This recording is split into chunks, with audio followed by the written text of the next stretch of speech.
ये है टीवी 18 और आप देख रहे हैं CNBC आवाज।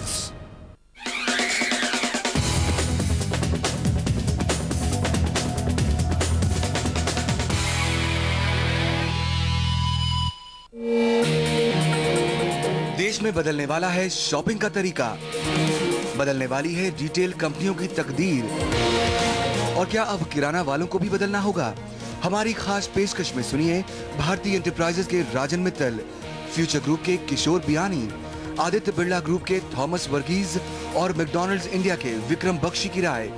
इनके अलावा सुनेंगे रिटेल कंसल्टेंट हरीश बिजूर, क्रिस्टल के रिसर्च हेड प्रसाद खोपारकर और केयर रेटिंग की रेवती कस्तूरी को।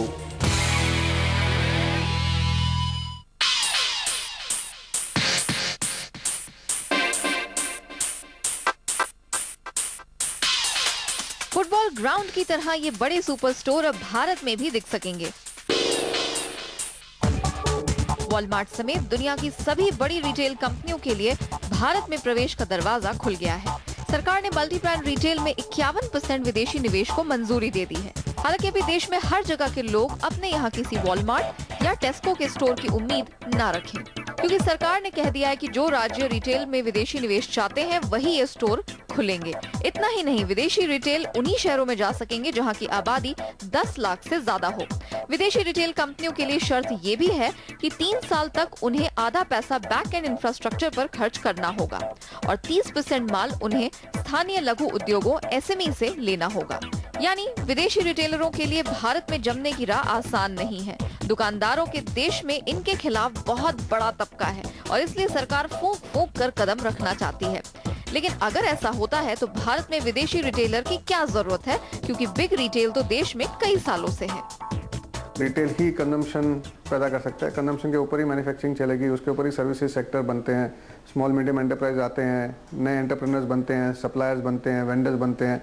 तो एक ओवरऑल एक इकोनॉमी है जो चलती है, रियल एस्टेट का डेवलपमेंट होता है, मॉल मैनेजमेंट बिजनेस आ जाता है, तो एक नई एक्टिविटी चालू होती है। बड़ी कैपिटल इंटेंसिव इंडस्ट्री है रिटेल की, तो उसमें हमारा मानना है कि आपको ज़रूर उसका निवेश चाहिए, विदेशी हो या देसी हो, वो चाहिए, टेक्नोलॉजी चाहिए, एक इकोसिस्टम बिल्ड करने के लिए एक इकॉनमीज ऑफ स्केल चाहिए। तो जो बाहर के रिटेल की कंपनियां हैं वो इंडिया को देखेंगी।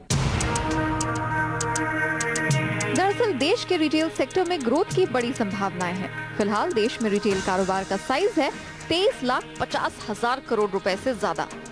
क्रिस्टल के अनुमान के मुताबिक अगले 5 साल में ये बढ़कर 46,75,000 करोड़ रुपए का हो जाएगा, यानी सालाना 14.5% की ग्रोथ। लेकिन ये संभावनाएं हैं और इसे हासिल करने के लिए जरूरत पड़ेगी पैसे की, क्योंकि घरेलू रिटेल इसे अपने दम पर शायद ना कर पाए। यही विदेशी पैसा काम आएगा। जो बाहर की कंपनी है जो कि ऑलरेडी यहाँ हैं, वो अब इन्वेस्टमेंट कर सकेंगी, वो अब लॉन्ग टर्म इन्वेस्टमेंट कर सकेंगी, वो बोरिंग पे नहीं रहेंगी। और जो हमारे इंडियन पार्टनर्स हैं उनके साथ, जैसे मैं खुद ही पार्टनर हूँ, उनको इतनी तकलीफ कम हो जाएगी बिकॉज हमारी कॉस्ट ऑफ मनी बहुत ज़्यादा है। और रिटेल में इस कॉस्ट ऑफ मनी के साथ अभी कभी भी रिटेल को सक्सेसफुल नहीं बना पाएंगे। वैसे देखें तो दुनिया की सबसे बड़ी रिटेल कंपनी वॉलमार्ट और मेट्रो तो पहले से ही भारत में है। वॉलमार्ट भारतीय बैक एंड कारोबार को देख रही है, जबकि मेट्रो के 11 कैश एंड कैरी स्टोर देश के 8 शहरों में पहले से हैं। तो फिर मल्टी ब्रांड FDI की इजाजत से क्या बदल जाएगा? अच्छा रणभूमि रहेगा देखने के लिए रिटेल का। सब जो international retailers versus Indian retailers and जो एक दूसरे से सीखेंगे, कंज्यूमर्स को बेटर अंडरस्टैंड करेंगे, और finally the one who will win will be the one who understands the consumer and connects with the consumer. मैं समझता हूँ कि रिटेल एक नई कैटेगरी पैदा करता है, नई चीज़ें बिकवाता है, और वो चीज़ फार्मर अगर बनाएगा तो उसकी आमदनी बढ़ेगी। अपने ये देखना है कि इंडिया में क्या कंज्यूम किया जा सकता है। आप अगर हमारी नई कॉन्सेप्ट देखेंगे, फूड हॉल, हम लोग 1200 रुपये में आलू बेच रहे हैं, बट वो इम्पोर्ट करते हैं। 1500 रुपये किलो में टमाटर बेच रहे हैं, मशरूम्स बेचते हैं 8 वैरायटी का। तो इंडिया में वो 2 दुकानें ही हैं सिर्फ, बट उसकी डिमांड बढ़ती जा रही है। एवोकाडो ले लीजिए, तो काफ़ी नए प्रोडक्ट्स हैं जिनकी फार्मिंग की जा सकती है इंडिया में। विदेशी रिटेल कंपनियों ने बदलाव की एक मिसाल पेश की है दिल्ली सटे हापुड़ में। 54 साल की संतोष लता का हर दिन कुछ इसी तरह से शुरू होता है। सुनहरा वॉलमार्ट से आया ये एसएमएस संतोष लता और गांव के 150 दूसरे किसानों के लिए अच्छी कीमतों का खजाना है। संतोष और उनकी तरह गांव की कई औरतें अपने खेतों में सब्जियां उगाती हैं, अपनी बैलगाड़ियों में भरकर इस कलेक्शन सेंटर तक पहुंचाती हैं। इस प्रोजेक्ट की फंडिंग वॉलमार्ट फाउंडेशन करता है। संतोष खुश है क्योंकि अब उन्हें उनकी उपज की दुगनी कीमत मिलती है। पहले मंडी भेजते थे, मंडी में अच्छा नहीं, कभी आज 100 गया तो कल 50 ही चला गया, उसका हमें मतलब ज्यादा फायदा नहीं मिलता था। इससे हमें बहुत ज्यादा फायदा है। इससे हमें बहुत खुशी हो रही है कि हमारे यहाँ मतलब ये उसका काम चल रहा है सब्जी का।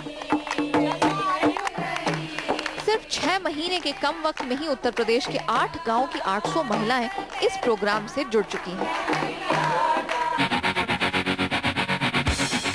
लेकिन हम वॉलमार्ट की इस तरह की पहल देश के हर राज्य में नहीं देख पाएंगे, क्योंकि केवल 9 राज्य और 2 केंद्र शासित प्रदेश ही हैं जो विदेशी रिटेलरों की एंट्री के लिए तैयार हैं। ये राज्य वही हैं जहां कांग्रेस शासन में है। इन राज्यों में भी विदेशी रिटेलर केवल 20 शहरों में ही जा पाएंगे, क्योंकि 10 लाख की आबादी में और 3 शहर आंध्र प्रदेश में हैं। ऐसे में क्या सचमुच हमें देश के रिटेल सेक्टर में किसी बड़े बदलाव की उम्मीद करनी चाहिए? और फिर क्या देश में आने वाली विदेशी पूंजी भी बेहद कम नहीं हो जाएगी? जो प्रोग्रेसिव स्टेट गवर्नमेंट जिन्होंने एग्री किया है, उनके स्टेट में क्या क्या फायदे आए हैं, चाहे वो farm to folk supply chain हो या फूड वेस्टेजेस कम हो या अनएजुकेटेड अनएम्प्लॉयड यूथ को एम्प्लॉयमेंट अपॉर्चुनिटीज मिले या स्मॉल एंड मीडियम एंटरप्राइजेस को एक ग्लोबल स्केल मिले ऑपरेट करने का, because they will become partners with large retailers. तो जब वो देखेंगे they will follow suit, I have no doubts. हमारे पॉलिटिकल पार्टीज अपने अपने रंग बदलेंगे और ये होगा कि बहुत सारे स्टेट गवर्नमेंट्स देखेंगे कि बड़े रिटेल हमारे यहाँ आए तो अनएम्प्लॉयमेंट बेरोजगारी थोड़ा निकल जाएगा, तो कुछ करेंगे और उनको वेलकम करेंगे। लेकिन आमतौर पर विदेशी कंपटीशन से डरने वाली हमारी घरेलू रिटेल चेन क्यों एफडीआई के फैसले से है खुश? कैसे वो देख रही हैं इस बिजनेस को बढ़ाने का एक बड़ा मौका? जानेंगे एक छोटे से ब्रेक के बाद।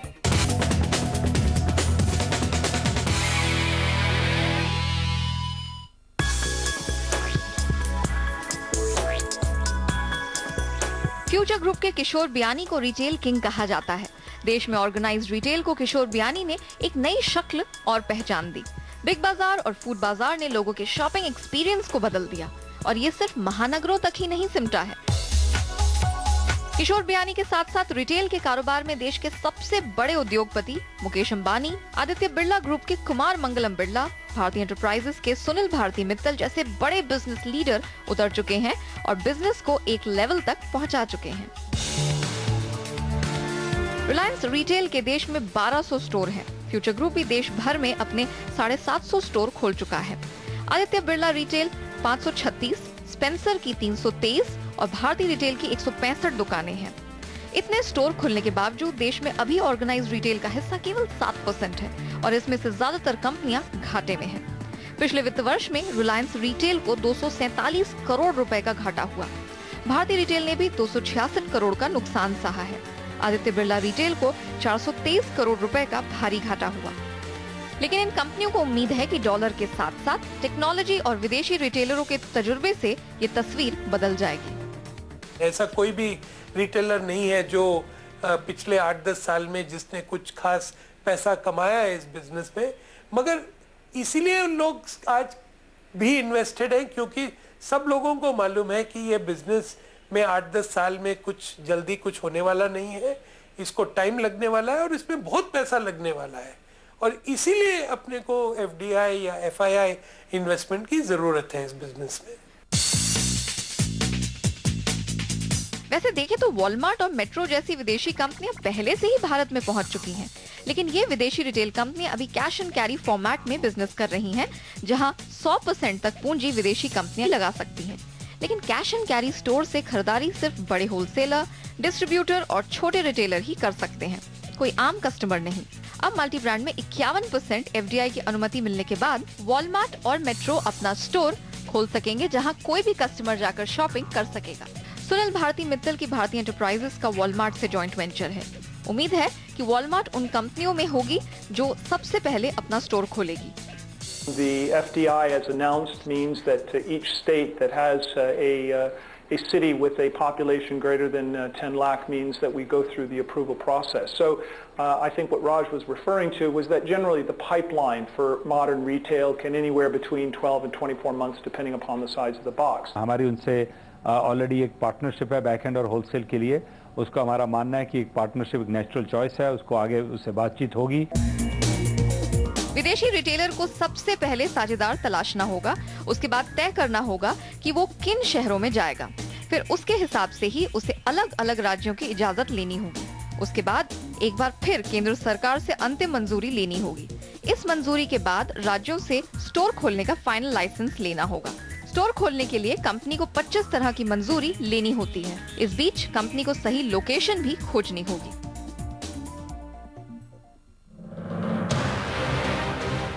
विदेशी निवेश के लिए खुलने वाले सेक्टर में मल्टी ब्रांड रिटेल अब तक सबसे ज्यादा विवादास्पद रहा है और इसलिए सरकार ने इस पर कई शर्तें भी लगा दी हैं। सरकार का दावा है कि इन शर्तों के चलते घरेलू इंडस्ट्री को फायदा होगा। जैसे एफडीआई वाले स्टोर्स ऑनलाइन रिटेल का बिजनेस नहीं शुरू कर पाएंगे। सरकार ने कहा है कि विदेशी रिटेलर को शुरू के 3 साल तक आधा निवेश बैकएंड इंफ्रास्ट्रक्चर में लगाना होगा, यानी ये पैसा processing, packaging, logistics, storage, warehouse, खेती के इंफ्रास्ट्रक्चर, डिस्ट्रीब्यूशन, डिजाइनिंग और क्वालिटी कंट्रोल में खर्च करना होगा। भारत में इन चीजों पर जोर जरूरी भी था क्योंकि अभी भी कोल्ड स्टोरेज और ट्रांसपोर्ट की सही सुविधा नहीं होने से करीब 27% सामान बर्बाद हो जाता है। इसका मतलब है सालाना 70,000 करोड़ रुपए का नुकसान। भारत का जो बैकएंड इंफ्रास्ट्रक्चर है जो अभी इतना स्ट्रांग नहीं है, वो बहुत स्ट्रेंथन हो जाएगा। काफ़ी advance supply chain techniques, procedure, systems, ये सब वो विदेशी कंपनियां यहाँ पे ला पाएंगी और इसकी वजह से काफ़ी सारा बदलाव और सुधार आ जाएगा। वेस्टेज में बहुत सेविंग हो सकती है। इंडिया में आपको पता है बहुत ज़्यादा अपना जो वेजिटेबल, फ्रूट्स और इवन सीरियल्स वेस्ट होते हैं, तो उसमें सेविंग होगी। और बीच का जो डिसइंटरमीडिएशन कॉस्ट है, बहुत बीच में व्यापारी और दलाल जो है उनका कॉस्ट थोड़ा कम होगा। दरअसल विदेशी निवेश के पैरवीकार लगातार कह रहे हैं कि किसानों को सही कीमत दिलाने के लिए बिचौलियों की लंबी चेन को खत्म करना जरूरी है। अब टमाटर को ही ले लीजिए। दुकानों पर 30 रुपए किलो में बिकने वाले इस टमाटर में करीब 6 रुपए दुकानदार लेता है, जबकि इस दुकानदार को बेचने वाला छोटा होलसेलर भी करीब 3.5 रुपए का अपना हिस्सा काट लेता है। बड़ा होलसेलर हर 1 किलो पर करीब 5.5 रुपए अपना हिस्सा ले लेता है। मंडी का ट्रेडर भी अपना 1.5 रुपए लेता है। फिर 4.25 रुपए उस व्यापारी को जाते हैं जो किसानों से टमाटर खरीदकर मंडी तक लाया है। इन सब में ढुलाई, स्टोरेज और सामान खराब होने की कीमत भी शामिल है। ऐसे में किसान के हाथ में जाते हैं केवल 9 रुपए। बिग रिटेल के समर्थकों का दावा है कि ऑर्गेनाइज्ड रिटेल में बिकने वाले सामान में ये सप्लाई चेन काफी छोटी हो जाती है। यहाँ यही टमाटर ग्राहक को 25 से 26 रुपए में पड़ेगा। करीब 10 रुपए बिग रिटेलर लेगा, जबकि बाकी 15 रुपए किसान को जाएंगे। छोटे कारोबारियों के हितों का ख्याल रखते हुए सरकार ने ये जरूरी कर दिया है कि विदेशी रिटेल कंपनियां शुरुआती 5 साल में अपना 30% माल स्थानीय लघु उद्योगों से खरीदेगी। उसके बाद उन्हें सालाना 30% माल छोटे उद्योगों से ही लेना होगा। इस नियम का फायदा उन राज्यों की इंडस्ट्री को भी हो सकता है जो मल्टी ब्रांड रिटेल में एफडीआई को इजाजत नहीं दे रहे हैं। क्या होगा, ये छोटे छोटे एंसिलरी यूनिट्स डेवलप होंगे, उसमें लेबर एम्प्लॉय किया जाएगा और इन लेबर फोर्स को और भी पैसा आएगा और eventually more money in the hands of labour, उतना ही ज्यादा पैसा मार्केट में आएगा। तो वही है इन सब का हिसाब। और ये 6, 7, 8 साल लगेंगे, लेकिन जरूर कुछ ना कुछ भारत के लिए करेगा ये।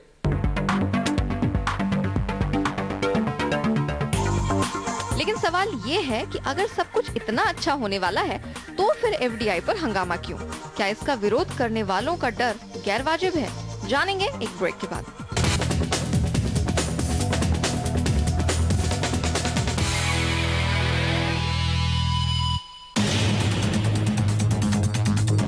आखिर जिस वॉलमार्ट के नाम ने छोटे रिटेलरों की नींद उड़ा रखी है वो है क्या? अमेरिका की वॉलमार्ट दुनिया की सबसे बड़ी मल्टीनेशनल रिटेल कंपनी है।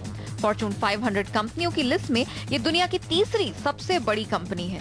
2011 में कंपनी ने 44,700 करोड़ डॉलर यानी कि 22.5 लाख करोड़ रुपए की बिक्री की। 15 देशों में वॉलमार्ट के 8,500 स्टोर हैं, जहां 20 लाख से ज्यादा लोग काम करते हैं। अमेरिका में वॉलमार्ट के 4,000 से ज्यादा स्टोर हैं।